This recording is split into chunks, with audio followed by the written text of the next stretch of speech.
2024 November 22 വെള്ളിയാഴ്ച Guruvayur mama Bazar സെന്ററിനടുത്തുള്ള crystal കോംപ്ലക്സിൽ എല്ലാ ലാബ് ടെസ്റ്റുകളും വളരെ അത്യാധുനിക മെഷീനറികളിലൂടെ വളരെ കൃത്യമായി അതും ഏറ്റവും കുറഞ്ഞ നിരക്കിൽ ചെയ്യുന്ന ഐറിഷ് ലാബ്സ് എന്ന പുതിയ സംരംഭത്തിന്റെ ഉദ്ഘാടനമാണ് ഇവിടെ നടക്കാൻ പോകുന്നത്.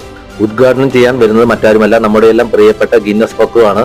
സ്വന്തം കഠിനാധ്വാനത്തിന്റെ ഫലത്തിൽ അനേകം ശാരീരിക മാനസിക വെല്ലുവിളികളെ അതിജീവിച്ച് സ്വന്തമായ ഒരു താരസിംഹാസനം കെട്ടിപ്പടുത്തുയർത്തിയ ഗിന്നസ് പക്രുവിന്റെ മഹനീയ സാന്നിധ്യം തന്നെയാണ് ഈ പരിപാടിയിലെ ഏറ്റവും വലിയ ഹൈലൈറ്റ്. തന്റെ കുഞ്ഞുകരങ്ങളാൽ നാടമുറിച്ച് ഐറിഷ് ലാബ്സ് എന്ന മഹത്തായ ഒരു വിശ്വസ്തമായ നാമം ഇനി ഗുരുവായൂരിലെയും മാമാ ബസാറിലെയും പരിസര പ്രദേശങ്ങളിലെയും ജനങ്ങളെ ഏൽപ്പിച്ചുകൊണ്ട് ഉദ്ഘാടനം അതിഗംഭീരമാക്കിയ ഗിന്നസ് പക്രുവിന് ആദ്യമേ ഒരു നന്ദി രേഖപ്പെടുത്തുന്നു. ഒപ്പം ജനങ്ങളുടെ ആരോഗ്യം അതിനാകട്ടെ മുൻഗണന എന്ന് കരുതി അത്യാധുനിക സൗകര്യങ്ങളോടെ തുടങ്ങിയ ഐറിഷ് ലാബ്സിന്റെ എല്ലാ സാരഥികൾക്കും ഈ സംരംഭം ഗംഭീര വിജയമാവട്ടെ എന്ന് ആശംസിക്കുന്നു. അപ്പൊ എല്ലാവരും മറക്കണ്ട, ഇനി എന്ത് ലാബ് ടെസ്റ്റുകൾക്കും മാമാ ബസാറിലുള്ള ഐറിഷ് ലാബ്സ് സന്ദർശിച്ചോളൂ. Good bye.